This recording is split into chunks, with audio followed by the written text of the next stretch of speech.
You survived your workday, your rush hour commute, and you are ready to just kick back and unwind. Put your favorite slippers on, make your favorite drink, and join me, Kyng Kevyn, for the Cocktail Hour with Kyng Kevyn.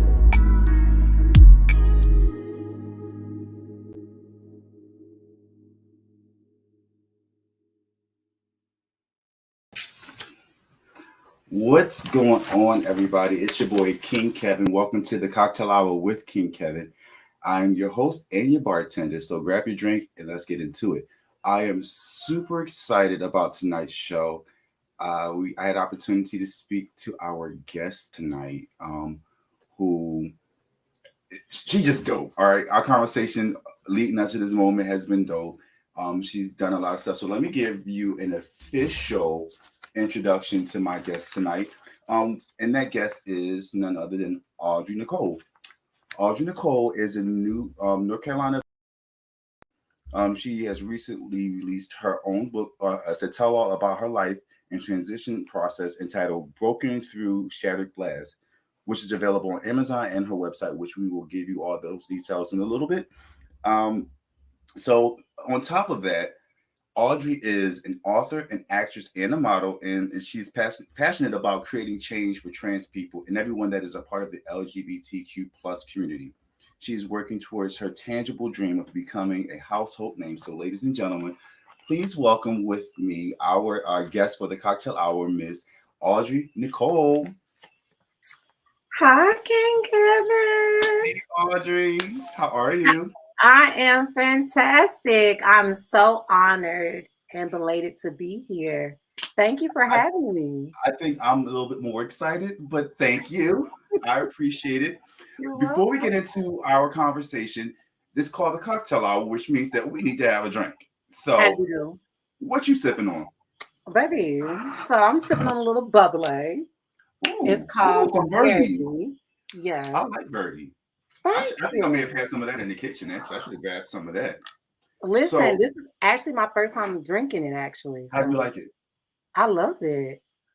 Lit. So I got a red wine, a Malbec, and a Malbec, excuse me, and it's Ame. That's how I'm going to pronounce it, Ame. And I'm going to pour me a little bit of a drink, and we're going to get started. We're going to do some red wine tonight. Come on, red wine with the white wine. Let's get it. Now, I don't want y'all to judge us if we just get a little comfortable with these drinks, y'all. Okay, because listen, it's been a long week. I just got the girls, so. Oh, you know we got to talk about that, right? Yes. And I ain't had a drink since last week, too. Very much needed. But so, cheers to you and the girls. Thank you.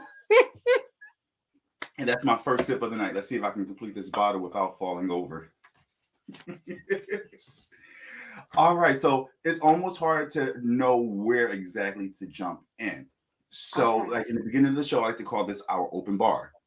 Yeah. So a part of our open bar, we introduce our drinks. We introduce our special guests. And with that, we're going to jump right in. You are an actress, a model, and an author. So let's talk about modeling first. Yes. How about them apples? All right, let's get into it. How long have you been modeling? I've been modeling as long as I can remember, about a good 3 or 4 years. And so I started off as RJ before I started transitioning into Audrey. So I started modeling as RJ back in 2012. Mm-hmm. I did my first runway debut with the Charlotte Film Festival here in Charlotte, North Carolina. Nice. And so I put my little spin and twist on things with that. I built a portfolio.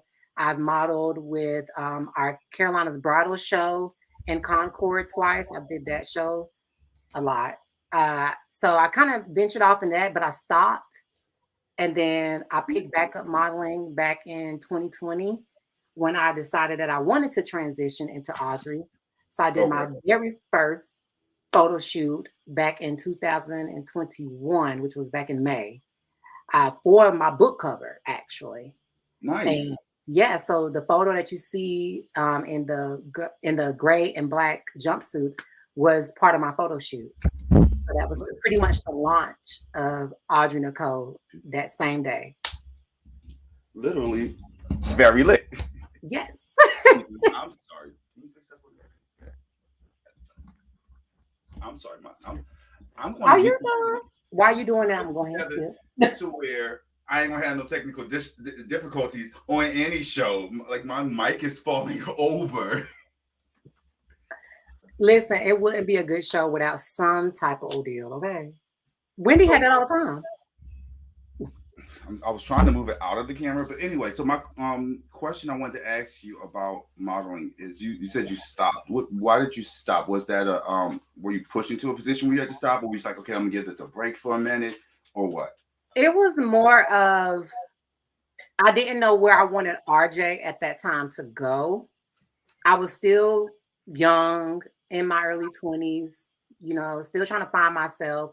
It was fun, but I guess at that point I didn't really want to put in the grunt work into I being understand. more seen.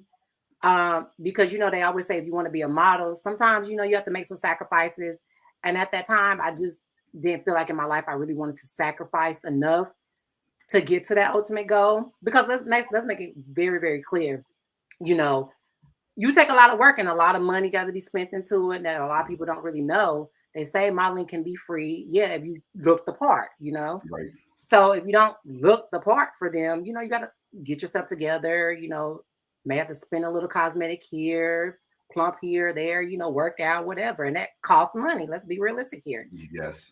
So, I just decided just to put a brief pause on it, focus on my career, figuring out like what I really wanted to do realistically, like a day job, like what I really want to do in my career. And then once I found that, and then I kind of came into myself a little bit more in my Mhm. mid and late 20s. And then I found out like, hey, I don't want to be RJ no more. So there's no reason for me to even Makes expand sense. upon that. Let's Makes focus on sense. something different. And here's Audrey. So I picked right back up where I left off. So Just it a was brief like, pause. so it sounded like you kind of like went into like a cocoon and Basically. then bloomed as this beautiful butterfly now. Exactly. Nice. Do you feel like you were limited, or like that there were certain restrictions placed on people who's lived trans experiences when it comes down to like modeling and acting and things like that? Of course. I feel like anybody in the LGBTQIA plus community, I feel like has been limited, especially in Hollywood, because they don't want to see our culture, our community on television because they automatically assume that we try to brainwash people, and Hmm. that's not the case.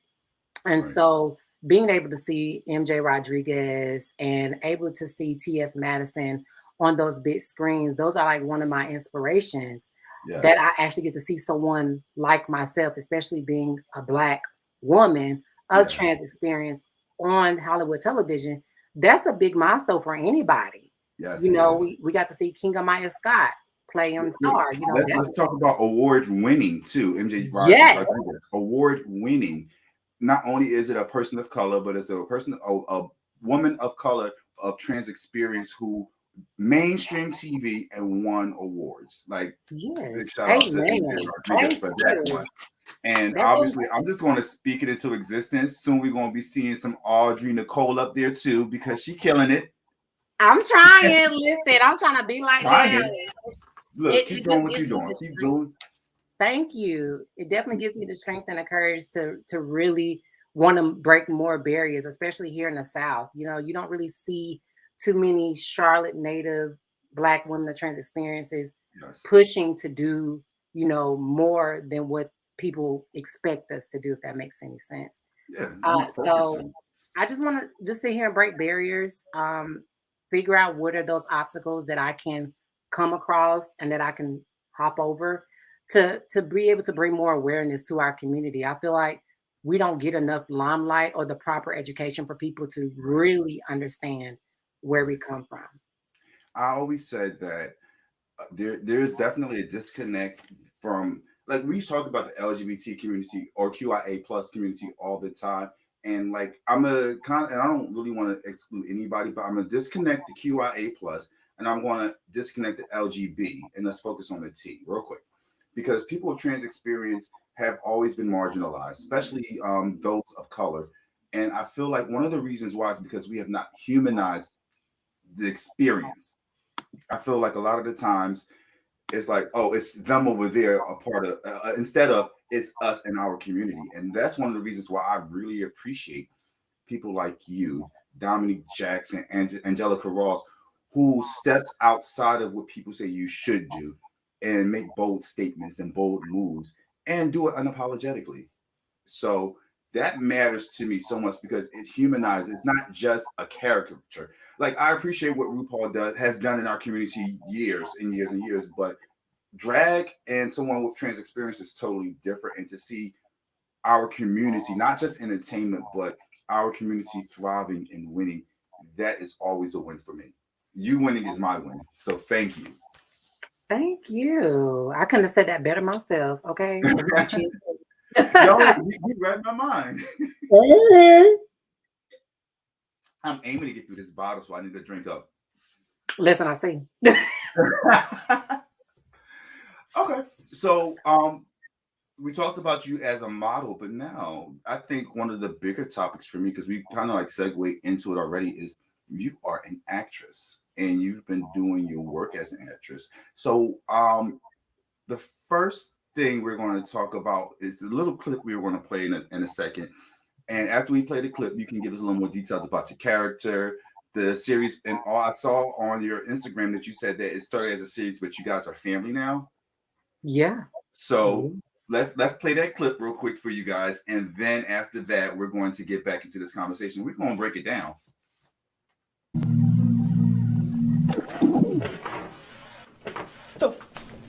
Oh, my bad. I ain't even see you there. Excuse me. Mm-hmm. Little bitch. What did you call me? What? I said, what did you call me? What are you talking about, sir? I thought I heard you say little bitch. But I can show you a little bitch, so what's up? No one called you that. But what you can do, though, is go up there and purchase your little item. Yeah, that's what I thought. Weirdo. So, first off, what y'all didn't see while that was playing was Audrey over here lipping the lines with all the character and attitude. So tell me, Audrey, tell me about your character. Who is she? What's happening? Let me know. I'm sorry, the weirdo gets me every time. Like that is like my favorite part. Me too. Weirdo. Okay, so my character name is Riri. Mm-hmm. Riri, she is very rambunctious. She is very out there, outgoing, but she will steal any man and any woman that she may please. She doesn't care if it's your man, his man, her man, his girl, her girl, whoever, and she will not stop until she gets what she wants. And it's so ironically because when I look at like at my past life, I was her. You know, I was rambunctious. I was out there. I was a couple of people's side boos or sneaky links, as they call it. Mm-hmm. And I never thought about it actually being my real life until I actually played that character in Hopeless Romantic. Yeah. Shout out to the directors and the writers. Yeah, so tell me about the series. Like, so we know who Riri is. You gave us a good, and I do want to talk about how you and Riri connect a lot more. But I want to know about the series in general. Who's the writers? How did you get involved? Yeah, you can take the floor. Yes. So the writers are Clover Ford. She is the executive producer and the head writer of Hopeless Romantic. We have Haley, and then we have our other director, Tish, as well as, I'll make sure I named her correctly. I forgot the other writer's name. Don't kill me. It's a lot of names to remember. I'm very horrible with names, but I love them all. But they all came together and wrote this beautiful script so effortlessly. I found Hopeless Romantic actually on TikTok. So I was scrolling through my For You page, and the like beginning of the Hopeless Romantic kind of sequel and the instruments came in the background. I was like, I may want to audition for that. And I just, I saved it and I just kept scrolling, and I exited out and I came back in and it popped up again. So I was like, you know what? I'm going to message them on TikTok, didn't hear anything. So I followed them on Instagram. I was like, hey, my name is Audrey. I saw your post on TikTok and I really want to audition. And so she set me up with the interview. It was Clover, Haley, and Tish were all there. And so I auditioned for Riri, and they was like, okay, we want to, give you an email at the end of the day, and we'll let you know if you got the part. And I got the part. So the rest was history after that. How much of the series have you guys gotten through? How much do we have to look forward to? So we are actually done filming all of season one. Season one, episode 1 through 4 is already out. So episode 5 actually airs on Thursday on YouTube. Nice. Yes. So you got to make sure you let us know where we can go and support that as well. Because we want to see more Riri. Because that was okay, well, I'm going to go ahead and put a little damper there. Riri was only shown, Riri was only shown in 3 episodes. But you never know, she may be back.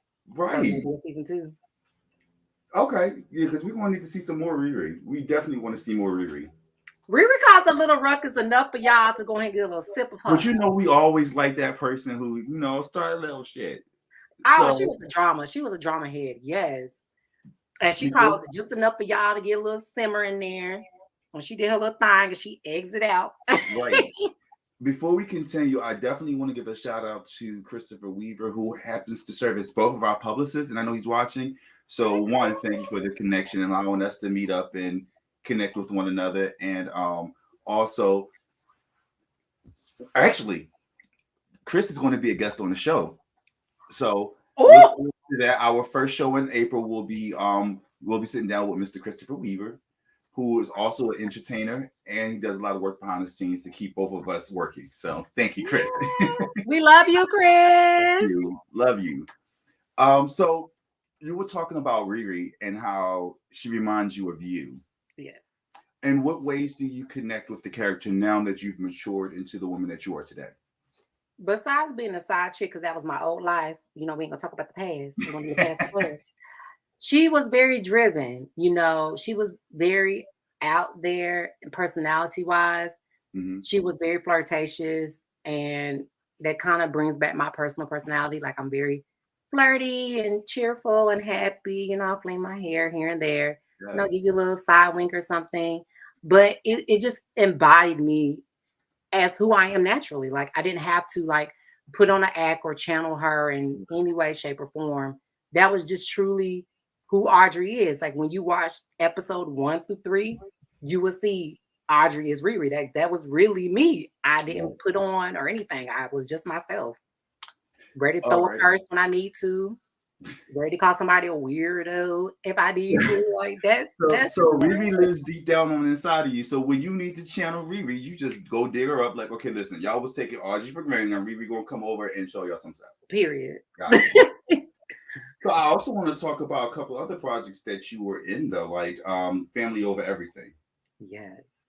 Tell me about that. Oh, so I got to play a character today, Jade, and I never played a cashier ever in my life. I mean, besides working at McDonald's, but that's besides the point.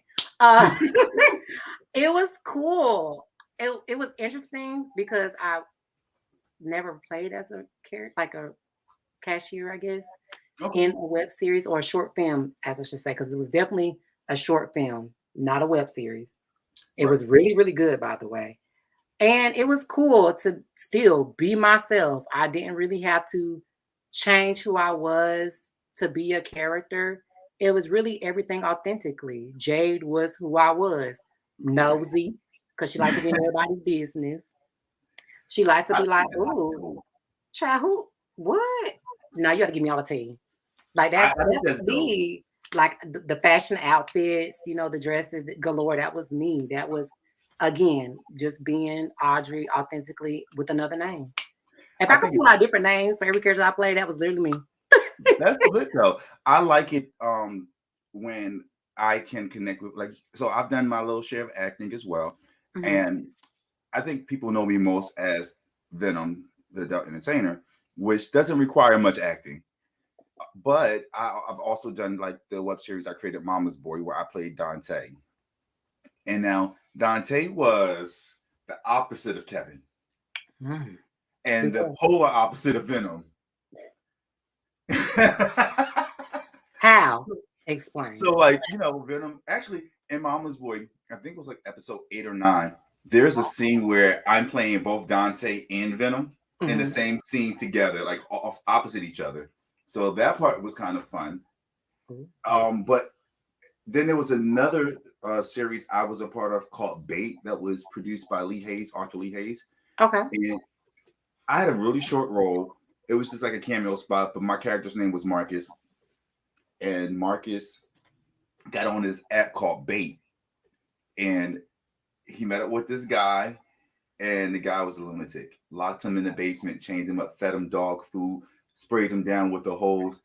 It was a really dark series, but I'm bringing all that up to say how I was able to connect with those characters because Dante, Venom, and Marcus, and most of the roles that I played are all vastly different. But I agree with you that on some level, I was still able to find Kevin on the inside of those characters because Marcus was a hoe. Oh, I'll drink to that. Oh.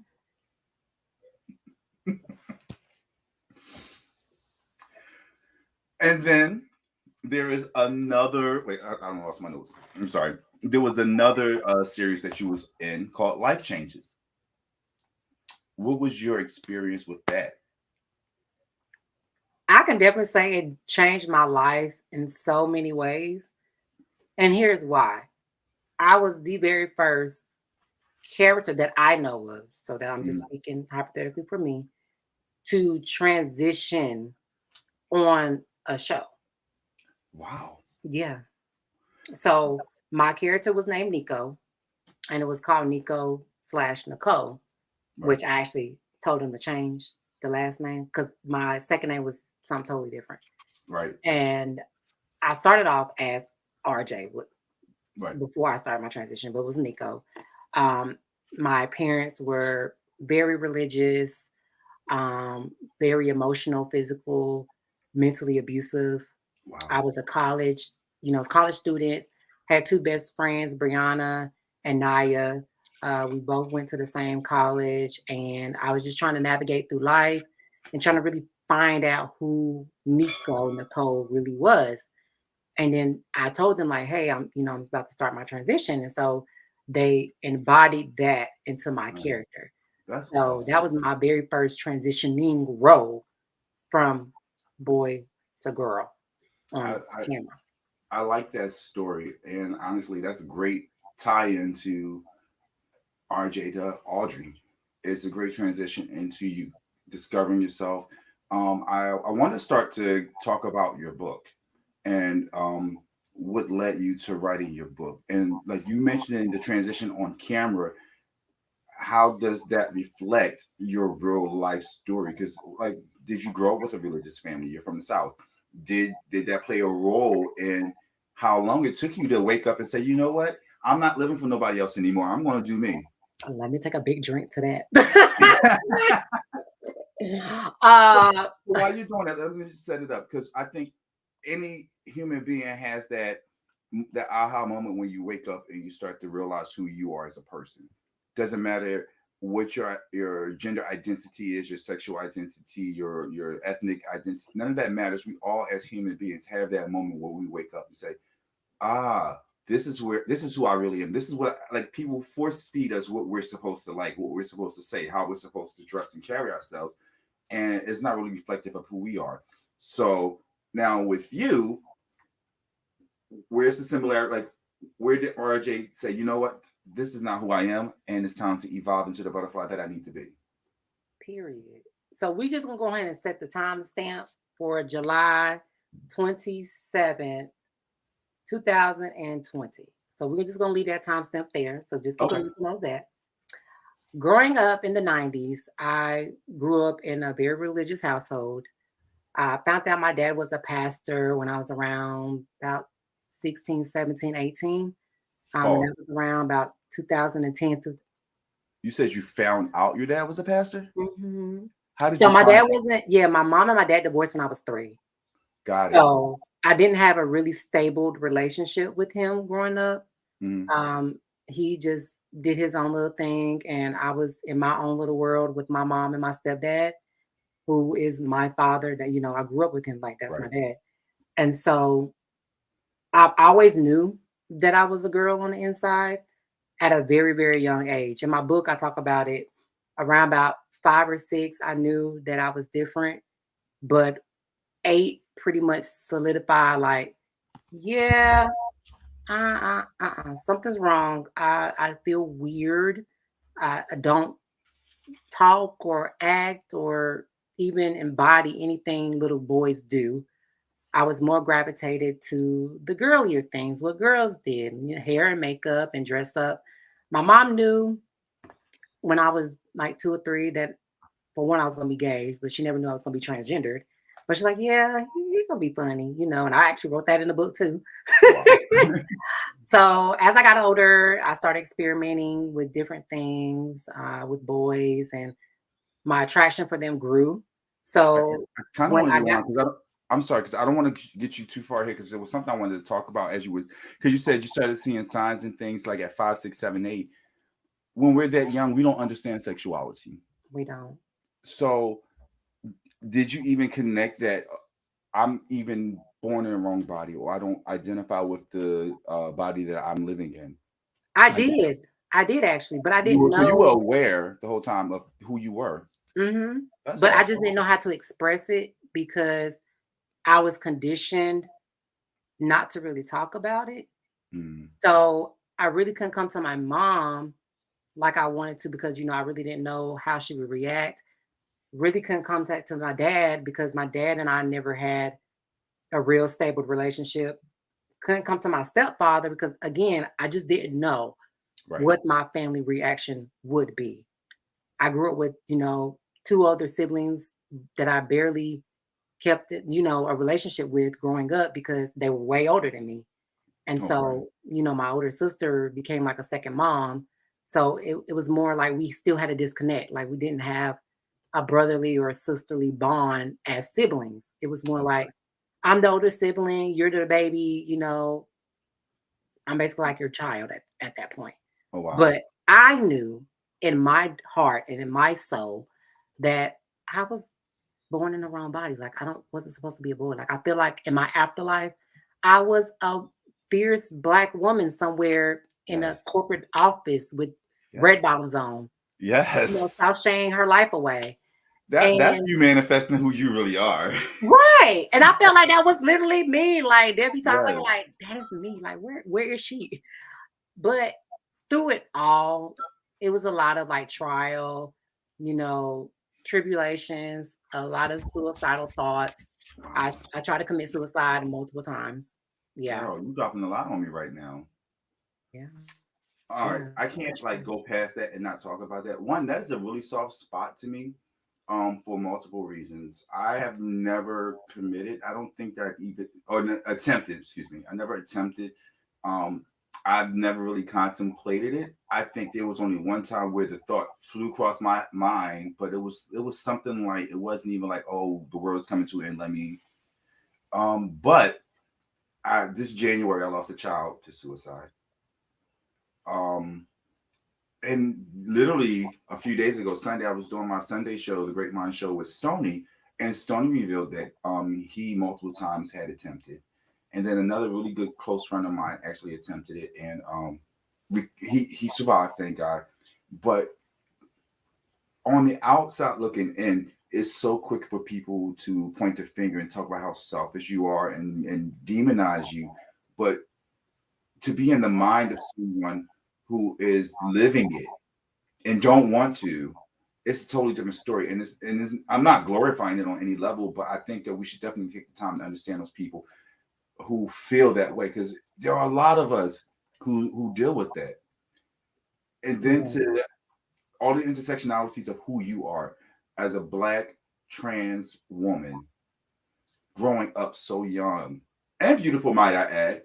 It's like outside on the shelves, like, yeah, everything's fine, but deep down within, there are things that you're going through that people don't know. How did you overcome that stuff? I don't even know. I can't even really answer that question honestly because no one knew. Nobody knew. And I really stress mental health a lot now as an Yes. adult because in the Black community, we don't even speak about mental health. Anything regarding feelings or anything regarding someone less than because they speak about their feelings, we throw it under the rug like it's nobody's business. We have so many secrets and skeletons that it's we could probably build our own country by now. But we don't talk Yes. about those things. And I've held it in with laughter, with just being fun and outgoing and trying to be myself, but not really being myself because I really wasn't myself. Right. So I played this role for almost 18 years, almost half of my life. Wow. Yeah. If you want to count the 20s, hey, 2 decades full of my life. Yeah. Until I said enough was enough. And then when I wrote my book, all of people like from high schools and teachers, they was like, oh my God, Audrey, I never knew. I was like, I know, because I held it very well. But trust me, when I got home, there were times I tried to suffocate myself with pillows or, Wow. try to hang myself. It was a lot. It was a lot to bear on a kid and have no one to go, nowhere to turn, no one to talk to. You just had to deal with it. I'm glad that you're here, and I'm glad that we've met and that we're connected now. Because you got me, sis. Thank you. You got me, seriously. So you mentioned your book, and this, I guess this is a good segue into that because you wrote some letters, Yes. and in one of your letters, you were talking about how you had to experiment with different things to find out who you really were. Yes. What are some of the things that you experimented with? If you could talk about that, I heard that you was an open book. Oh, but I am. Okay. Okay. So I will bring up this particular incident. I was 6 years old and I was in elementary school. We was on the playground. It was me, girls, boys. It was just a little collective of friends at the time. And we just, just showed our body parts. Like I was one of those type of kids. I wasn't. Yeah. I wasn't expecting that one. I'm sorry. Yeah. I didn't care. So I was just like, Right up my alley. Let's go. And so the girls started showing their things and the boys started, and I'm just like, oh. And I'm in the middle because I feel like both. No, I didn't want that. I didn't want the girls. I was looking at the boys. I didn't care about them. I just wanted them there so I didn't feel awkward. Cause I'm a boy. I didn't want to. I was already being called sissies and punks as it is. Right. I try to make it more easier on me because I already knew that I like guys, but I never really experimented with one until I turned 8. So that was my very first kind of experiment with the guy at a Christmas party or boy at a Christmas party. It was fun, might I add. I'll bet it was. It was. We about got caught. Yes. I had to push them off because the door started to open. I was telling a story. It's not this story isn't in my book, but I was telling a story to someone recently about I didn't realize that I was gay when I was that age. Mm-hmm. There were things that I would do, but I didn't think of it as being gay. Mm-hmm. My mom had a friend who had a son, and we were around the same age. And it was like, okay, so obviously the boys got to go to the bathroom, send them to the bathroom. So he and I would go to the bathroom together, and we would do our thing, and we wouldn't just put everything away. We would start touching. I'm like, okay. I didn't know what that was, though. I didn't consider myself gay. And then when I got into liking other people, I was attracted to girls, and I never even thought about all of the things that I did was suggestively gay. Mm-hmm. So the fact that you were aware, girl, you got that, because I had no clue. And then when I actually woke up and realized who I really was, like, okay, that was gay, that was gay, that was gay, that was gay. Damn, Kevin, you gay. Oh yeah, I knew. I'm telling you, I knew. I just knew I did not like the girls, but I had to. I had to play like I did, and I mean, I did like some pretty girls. I mean, they're pretty now, but trying to vividly picture me with the female. I always pushed friends. Like, oh, my name was Ronald back then. I was like, oh, Ronald, you're so cute, but you're a friend. I'm just like, no. They friend zoned you? They friend zoned me like it was yesterday's dinner. I was just like, and it was so passive aggressive that I was like, okay, girl, we can be good Judies and we can talk about all the cute boys together. So since we're not even gonna be together, let's just talk about the guys. How about that?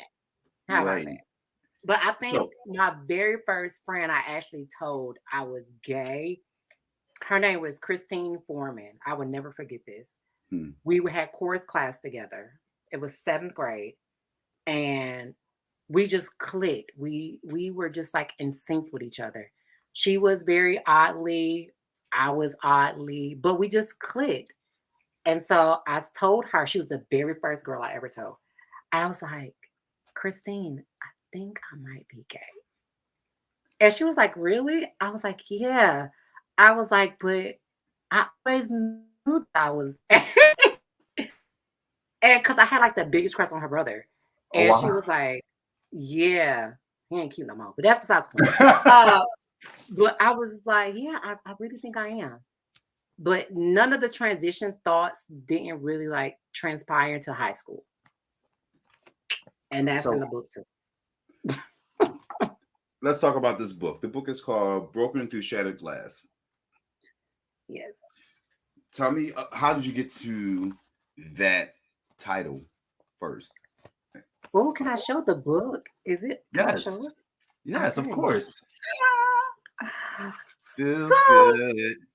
yes. So, Yes. Oh, that looks so good. Broken Through a Shattered Glass was actually supposed to be a web series. Actually. Oh, okay. Yes. So, the backstory about the web series was I played a brief series called Queen City Secrets. So, we did like 2 episodes and we never get to finish the season. And I played this therapist called Preston. So I was going to take my actual character from that web series and make it about RJ. So I Okay. was still going to play Preston, but in RJ form. And Nice. so RJ at that point was very, very promiscuous, had a lot of holes, excuse my language, but had a lot of them. And finally looked up and found the man of his dreams. But little does the man of his dreams know that he was still doing all types of things while he was on business trips. So all of RJ's exes started to pop up. You know, he got to a heated argument with his future husband. His first physical assault with his husband that actually Wow. happened in my life. One of the people I mess with raped me, so I was going to talk about that in that web series, but I just never took the opportunity to kind of put it all together. Hmm. So when I decided to write my book, by the help of my best friend, by the way, I decided to take that title and just use it as my book. And Okay. so, as you can see, the picture is broken, Yes. and that was the young me. Got it. And then you have Audrey, who has come through these broken glasses to be the woman that you see today. So I think the story of how you got to the title is awesome. Does it have any like those words specifically, broken through a shattered glass? Does that have any specific significance to you personally? Like the broken glass, and like what does that mean specifically to you? A lot of broken fragments in my life, from an absentee father, from the mental anguish, the bullying, Mm, um, the low self esteem that a lot of people don't really know about. Like I had very, very low self esteem about myself. I never found myself attractive as a guy. I never really thought I was hyper masculine. I've always tried to build myself out of a block that I put myself into, mm, as well as what the community put me into. I was sheltered, lost, confused. All of these broken pieces were just slowly cracking from an imperfect mirror. wow. And then once it just shattered in July of 2020, I just broke. Like Wow. I just broke. And that Have was you have you hmm? ever heard of like Chinese pottery, or the concept of like basically when like if you had a pot or some type of china or something that breaks, instead of them discarding it, they use practically gold instead of like glue, and you'll see like seams of gold through shattered glass. That's how I see you, and that's how I see life for you. It's kind of like you were whole at one point, and life whooped your ass. I'm not gonna lie, it whoops all of our ass from time to time. But you were able to take those things and create such a beautiful piece of art with the broken glass. Because what I see when I look at the book cover and I see the young RJ and I see you staring at yourself like broken, but I'm still together. I'm holding it together even still, despite all of everything that I've been through. And that's the strength that I see illuminating from you. Look at that smile. Like, seriously, that's what I see. So I want you to, I don't know if you've done this. So in my book, whenever someone would buy a book, or at least with my first 100 copies, I would sign it with a very specific note to people before I sent it to them. And at one point, I was thinking to myself, like, I'm writing all these notes to all these other people. In my copy of the book, I wrote myself a note, reminding myself that when times get hard, look at what I accomplished. How many people do I know who's going on the path that I went through, who's able to do the things that I've done? And it's not a comparison, but it's to say, you know what, Kevin, you got this. You're good. Even if the time looks hard right now, and sorry for being preachy, not sorry. But Audrey, it's the same thing for you. You gotta always keep that in mind when you get those hard spots, or when people try to remind you of the craziness and the shit that you've been through in the past. Like, yeah, I've been through that, broken, but I'm healed.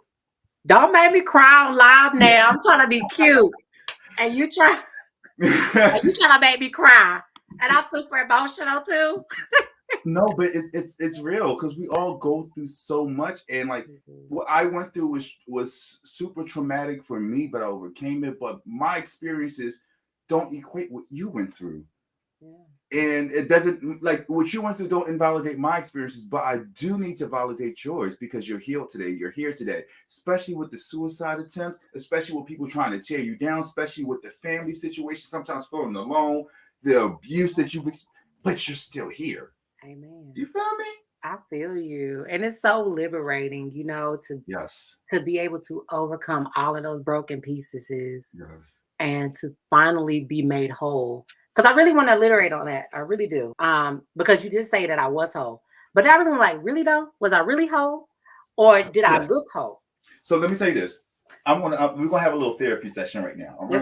Let's do it. So yes, you were whole. I think we all come into this world whole. And over time, life begins to break us down. And miraculously, or I don't know the word I want to use, but for some reason, no matter how much we've been broken, you realize that all the pieces were still there. They just weren't together. Yeah. Even if you didn't realize all of the pieces, you're still whole. Got your body, you got your mind, your emotions, your spirit, you got your, all your personality, all those things are still there. A lot of times we just hide those things because they've been bruised. They're still there, but why would I keep exposing to myself to someone that's going to keep abusing it? So instead of me showing that side of me, I tuck it inside of me. And I feel like that's how you survive until you got to a place where you could actually let those places shine in you. Amen. So yeah, I will say that you started off whole. Okay. I actually like that. Okay, I'll let you have that one. I'm a little stick to that one. Yes. Listen, all right. So, in case you didn't know, for those viewers who are watching who don't know, I live by 3 E's: to entertain, to educate, and empower. If you encounter me and don't experience one of those 3 things, I didn't do my job. You did all 3 in the first 45 minutes. Okay. Yep. You educated and empowered me. Yeah. And entertained. Well, thank you. With that, I don't want to lose this opportunity. I really, really, really, really want you to tell us about your book. Tell us what we can expect in the book. Tell us what you want people to pull from your experience, and then tell us where we can find and purchase this book. Okay. So Broken Through a Shattered Glass is my personal memoir of things that I've gone through in my childhood, adolescence, and how I became the woman that I am today. You will see series of letters that I've written to specific loved ones that either both positively and negatively impacted my life in some way, shape, or form. You get to learn bits and pieces of my life involving the church life, suicide attempts, bullying from my own community, all while holding everything together and to figure out who Audrey really was and how Audrey became the woman that she is today. You can purchase Broken Through a Shattered Glass on Amazon and on Kindle. Nice. So now we get to talk about our experience in writing and publishing a book, because we both recently released a book not too long And ago. we did. And we did. Congrats. We did, yes, which I take to be a great accomplishment, and I know that you're proud of what you were able to accomplish, because again, a lot of people don't do what you did. No. What are the struggles? Honestly, just finding the baseline template into what you want to write. I always knew that I wanted to write a book, but I never had a plan. And when I did have a plan, I never had a foundation. And so when I had, again, the title, I was like, okay, I have a title now, but what do I want to do with it? Do I want to make it into a web series or a short film? Or do I want to make it into a book? Well, I really didn't have a foundation for the web series, but I have a foundation for a book.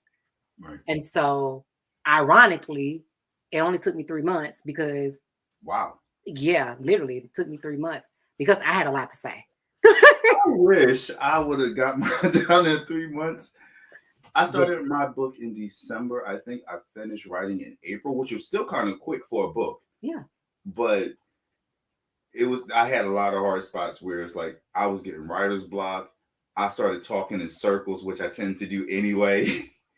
And I mean, then there's the whole process of like the editing, finding the design for the cover, formatting the book. Like, what was your journey? Because mine, I'm not gonna say it was a nightmare, because I did have help. I'm not gonna lie, I did have help. But for it to be my first book, I was like really nervous about this whole process. Like, am I forgetting something? Did I mess up? What about you?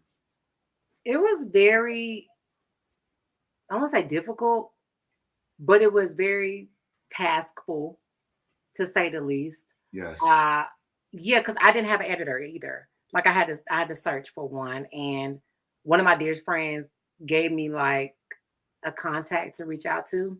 Mm-hmm. And so my first editor was Sheila Goodwin.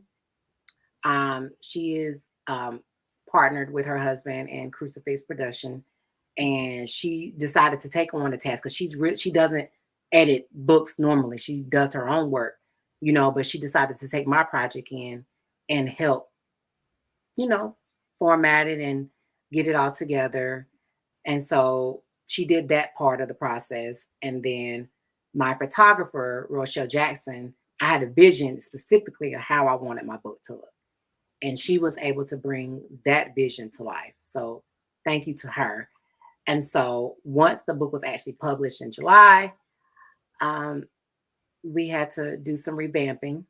Mm-hmm. And that's where our guru of a publicist came in and put his magical twist and stuff in there. And yes, we set it out to release again for the second time. And I did a book showing for that. So it was a process. And right. A lot of people that write books, unless you have, a team behind you and you're not solo, then if you're solo, it's a process. It's costly, it's time, it's money, a lot of money.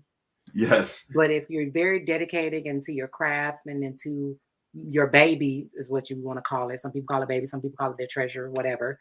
Yeah. You would take that time to really mold it to where you really want it to be. That final piece of the puzzle in my Broken Shattered Glass was my book.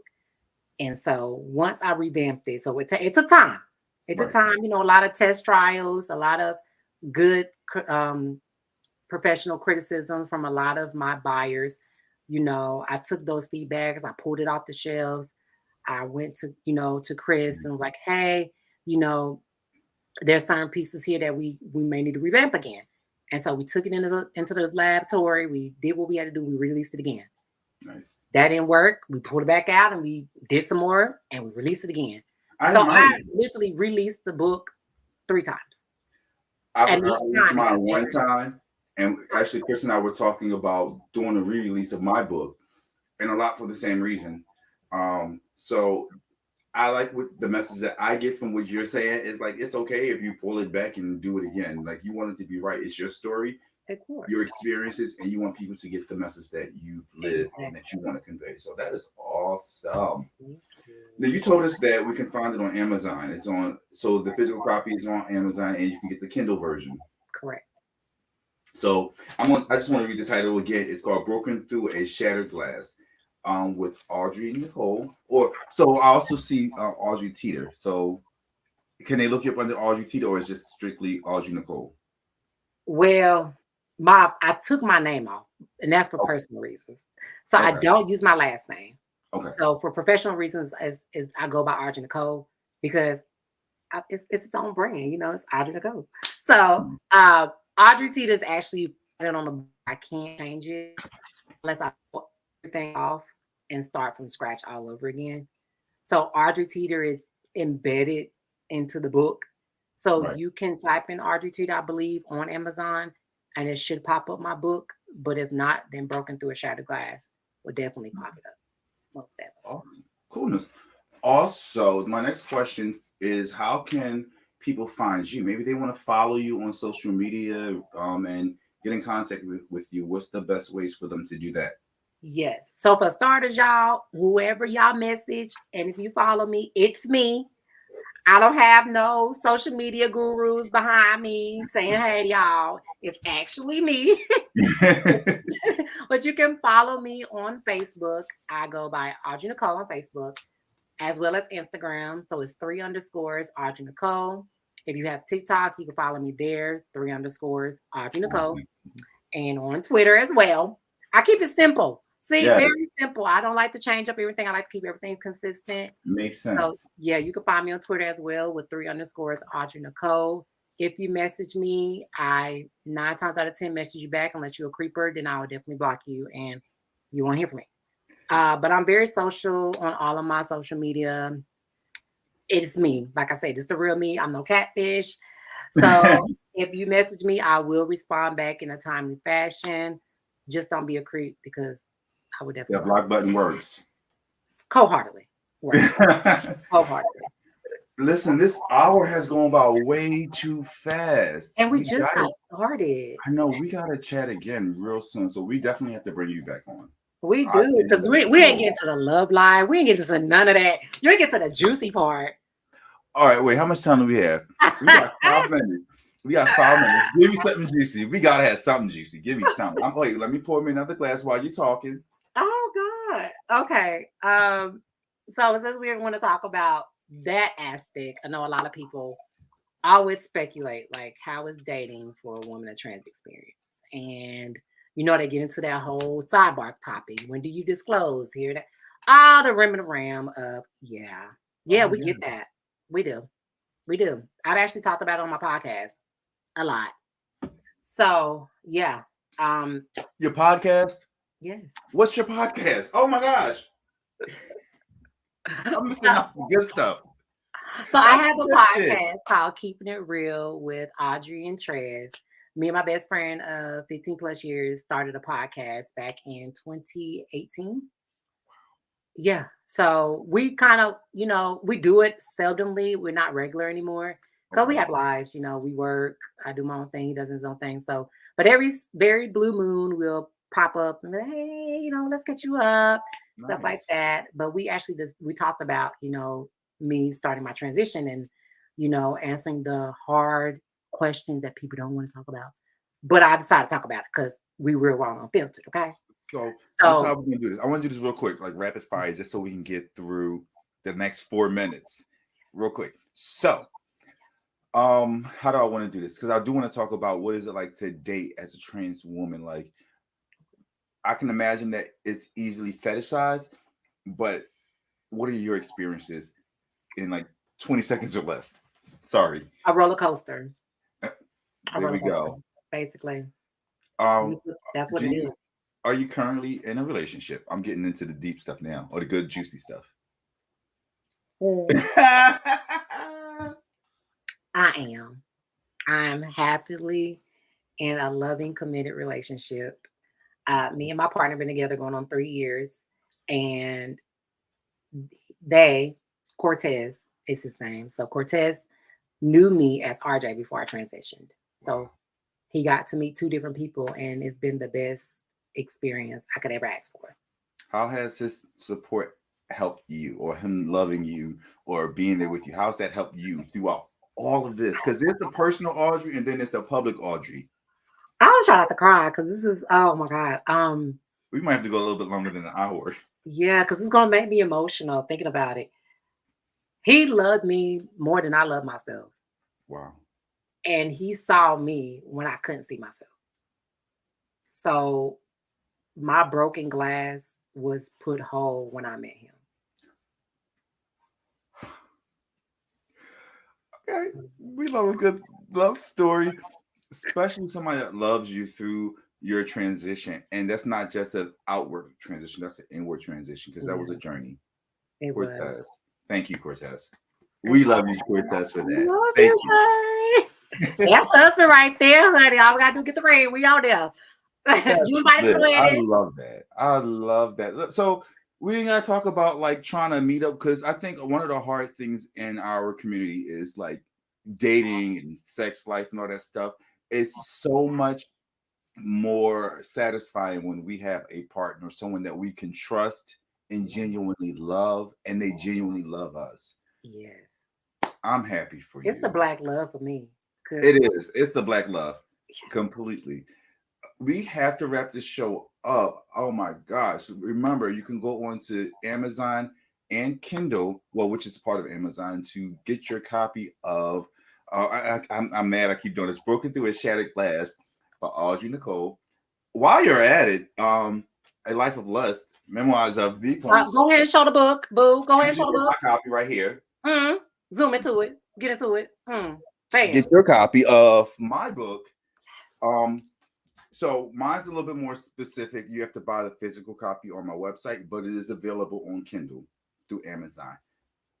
Do us a favor, not just myself, but do both. And that's my website right there on the bottom of the screen.